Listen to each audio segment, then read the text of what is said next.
Hello guys, kung bago ka palang like, subscribe, comment, share at ilagay natin sa playlist. Okay, so nanonood tayo kagabi. So, heto po. So maraming salamat sa papanood po. Nag-renovate sa atin ko mga gamit mga construction materials. So, heto yung vlog natin ngayon. So, mag-share tayo sa ating spiritual life and random topics in life. 24 to 29 September 12, alas 3 ng hapon. So, masasabi sa ating spiritual life, yung business, saka hindi tayo nagsawa ng maaga.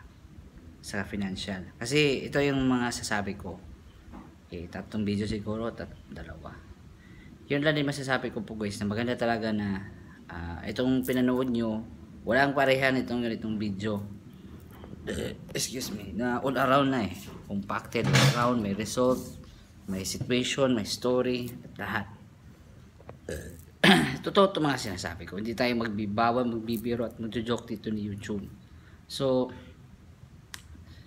alam mo na ang sitwasyon, di ba, sa Pilipinas, ang condition natin, marami talaga nalulungkot kasi araw-araw nakakain, napakahirap na. Yung bayarin sa buwan-buwan, mahirap na, di ba? Kitaan, sobrang iksi. Kung magbi-business ka, konti lang kita.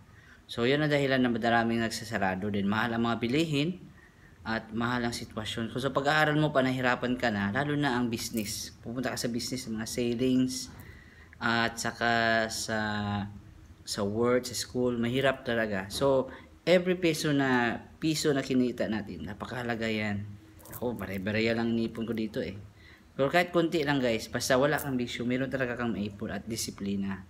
Kung magluluto ka lang naman, dahan-dahan. Kung may pangtaya ka, meron ka rin panghulog. Kung may pangbisyo ka, sigarilyo, may ipon ka rin. Sabi ko sa pinsan namin, kung kaya mo lahat ng bagay, kaya sigarilyo pa hindi kaya. So, yun lang din. Kung kaya mo manigarilyo, kaya mo rin matigil yan. Mga bisyo na yan. Excuse me, yung lalamunan. Kiniklear ko. Yun lang din masasabi ko po guys na maganda talagang may pera ka, may kaalaman. Kasi sa ngayon, mga panahon na ito ngayon, talagang mga construction plywood. Yun lang din masasabi ko na hindi talaga madaling kumita ng pera. Kung may piso ka, 5, halagaan mo yan. Lalo na instead mo ibibili mo ng Red Horse, ibisyo mo sa pag-iipon at magbisyo ka rin sa pag-reading ng skill at business. Huwag mo na diretso pagbabata kasi ganito kasi yan ang senaryo. Pag may bata ka na kasi, oo, lalaki nga siya, meron kang masama, pero kung magsakit-sakit talaga yan, yung pagpalaki niya, yung mga sakit-sakit, at kailangan mo rin magastos at papaaralin mo pa siya araw-araw. Then pagkatapos yung lalaki ang bata mo, magi-games lang yan, mag-aasawa na yan, then may sariling mundo na yan, sariling buhay. Swerte lang kung tutulong ang bata sa iyo at turuan mo ng disiplina. Kung wala, di wala lang din, di ba? So ako gusto namin i-renovate ang bahay na parang hotel, di ba? Na kailangan magpunta sa mall. Yung bahay mo malamig na, parang semi-hotel. So, kahit cute lang ang bahay, basta mayroon ding lugar para bisita at personal na bahay. Yun ang magandang plano sa future, kung may pera ka na. Yun lang din na masasabi natin na malaki ang gastos ng expenses ito.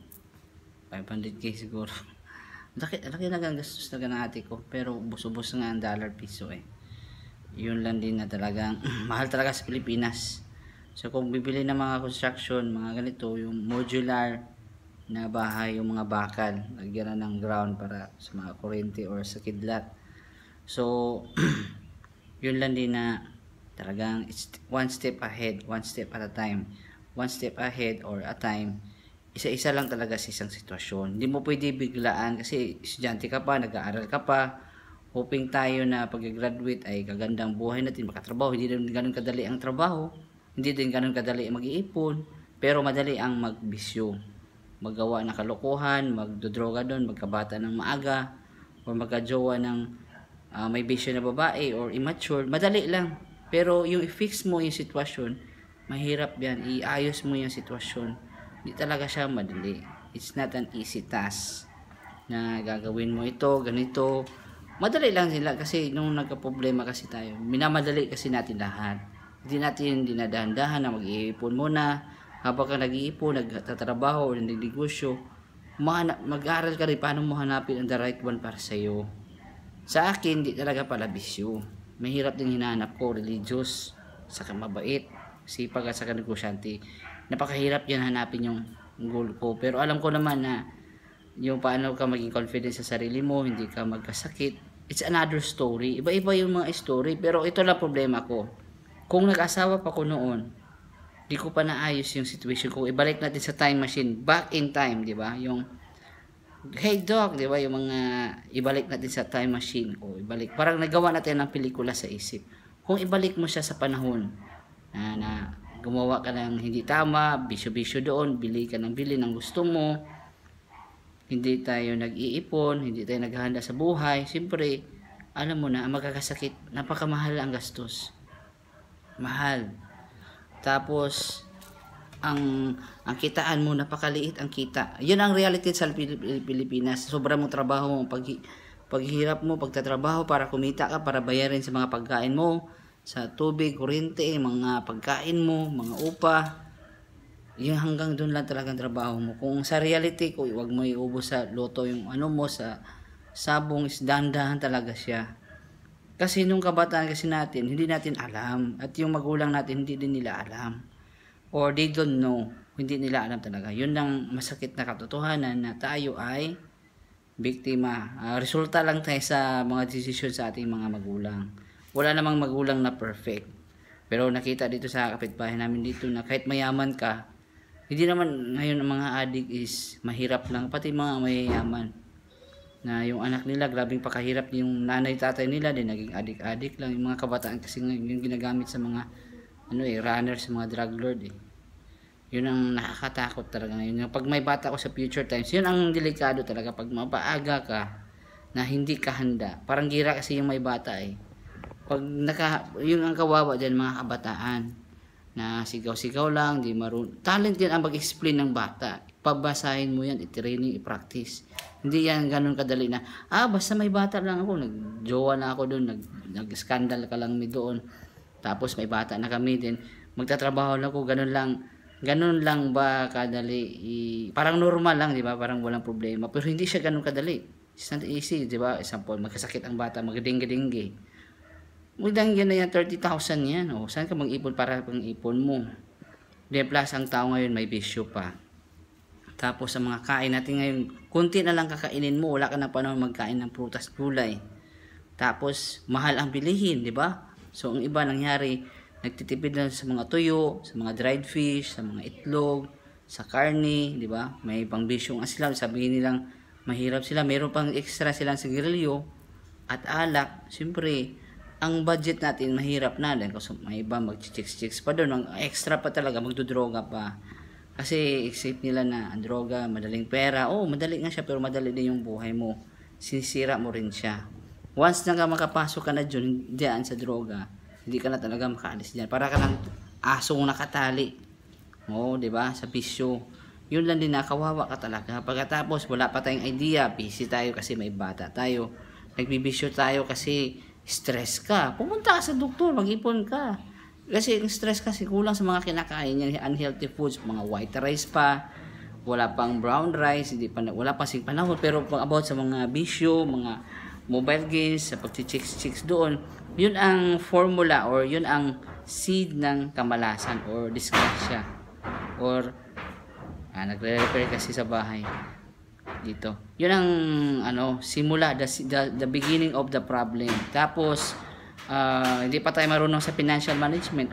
Hindi nga ako nag-asawa ng maaga kasi tawag nito, marami kasi talagang pag-aralan. It's not really an easy task. Kasi dapat bago ka may bata, dapat may trabaho ka talaga na i-provide sa kanya.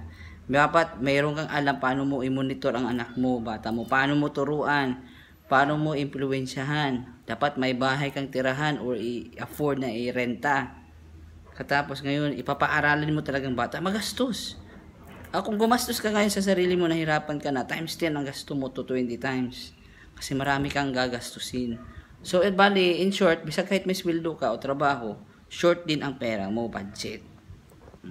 Kasi ganito, droga pa doon, nag-games lang, di ba? Mga mobile games, kasi nagmamasakali silang mananalo. Wala na naman, hindi naman lahat na nanalo dyan. Kung mananalo, kunti-kunti lang naman. Kahit na sa 3D o sa Lotto nga, hindi din siya ganun kadali. Yun lang masasabi ko na ang good habits, yung tamang ginagawa natin, magbubunga na siya ng magandang buhay. Pero kapag gumagawa tayo ng kalokohan, hindi natin alam yung ginagawa natin, kawawa lang tayo. Paano ko masasabing kawawa tayo? Kasi ang sitwasyon pa lang na wala ka pa lang bisyo, wala akong bisyo wala pa kang sigarilyo, ala, droga or pangbabae or sugal doon. Okay? Mahirap na nga ang buhay, guys. Nung makakain ka lang sa sahod mo pa lang na regular wages mo, sa regular na sahod mo, mahirapan ka na mag-budget sa pagkain mo. Plus, magiinuman pa doon araw-araw. Saan mo kinukuha yung gastos mo? Paano mo binabudget yung pagkain mo na tama yung nutrients? Kasi minamahal nila yung gulay para bili ka ng mga chicken, mga processed food, para magdali ka magkasakit. Yan yun to, wala ka rin alam. Then pupunta ka sa doktor, peperahan ka lang. So, alam mo na yung cycle. Then, nanood ka pa sa mga mobile games, nanood ka pa sa mga balita, sa TV. Siyempre, stress ka pa, bakbakan pa sa asawa mo. Mag-aaway doon, maraming bakbakan.